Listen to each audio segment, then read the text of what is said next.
ഒരു ഇന്ത്യൻ ബഹിരാകാശ യാത്രികൻ ഉടൻ തന്നെ അന്താരാഷ്ട്ര ബഹിരാകാശ നിലയത്തിലേക്ക് യാത്ര ചെയ്യുമെന്ന് പ്രഖ്യാപിച്ച് അമേരിക്കൻ പ്രസിഡന്റ് ഡൊണാൾഡ് ട്രംപ് രംഗത്തെത്തുകയുണ്ടായി. മാത്രമല്ല, ഒരു ഇന്ത്യ അമേരിക്ക ഭൂമി ഇമേജിംഗ് ഉപഗ്രഹം ഒരു ഇന്ത്യൻ റോക്കറ്റിൽ വിക്ഷേപിക്കുമെന്നും അദ്ദേഹം അറിയിക്കുകയുണ്ടായി.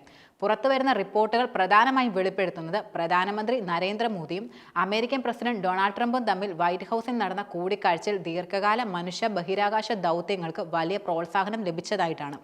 ഏതാനും വർഷങ്ങൾക്ക് മുമ്പ് തന്നെ ദീർഘദൂര മിസൈൽ വികസനത്തിൽ റഷ്യയുടെ നിർണായക ക്രയോജനിക് എഞ്ചിൻ സാങ്കേതികവിദ്യ ഇന്ത്യയിലേക്ക് കൈമാറുന്നത് അമേരിക്ക തടയുന്ന നടപടിയാണ് സ്വീകരിച്ചത്. പക്ഷേ ഇന്ന് ആ സംശയങ്ങൾ വിശ്വാസത്തിന് വഴിമാറിയിരിക്കുകയാണ്. ബഹിരാകാശ പരിവേഷണത്തിൽ കൂടുതൽ ആഴത്തിലുള്ള സഹകരണത്തിന് ഇത് കാര്യമായി വഴിയൊരുക്കുകയും ചെയ്യും.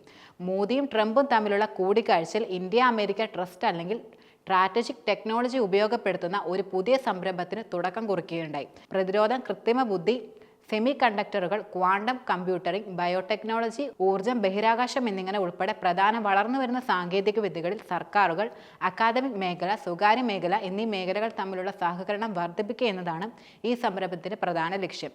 ബഹിരാകാശ സാങ്കേതിക വിദ്യയിൽ പ്രധാനമായും മോദിയും പ്രസിഡന്റ് ട്രംപും അതീവ താൽപ്പര്യമാണ് പ്രകടിപ്പിച്ചത്. അമേരിക്ക ഇന്ത്യ ബഹിരാകാശ സഹകരണത്തിന് ഒരു നാഴികക്കല്ലായ വർഷമായിരുന്നു 2025 ഇരു നേതാക്കളും വിശേഷിപ്പിക്കുകയും ചെയ്തു. ദീർഘകാല മനുഷ്യ ബഹിരാകാശ യാത്ര, ബഹിരാകാശ യാത്രാ സുരക്ഷ, ഗ്രഹസംരക്ഷണം, വാണിജ്യ പങ്കാളിത്തം എന്നിവയുൾപ്പെടെ ബഹിരാകാശ പരിവേഷണത്തിൽ കൂടുതൽ ആഴത്തിലുള്ള സഹകരണത്തിന് പ്രധാനമന്ത്രി മോദിയും പ്രസിഡന്റ് ട്രംപും യോഗത്തിൽ ആഹ്വാനം ചെയ്തിട്ടുമുണ്ട്.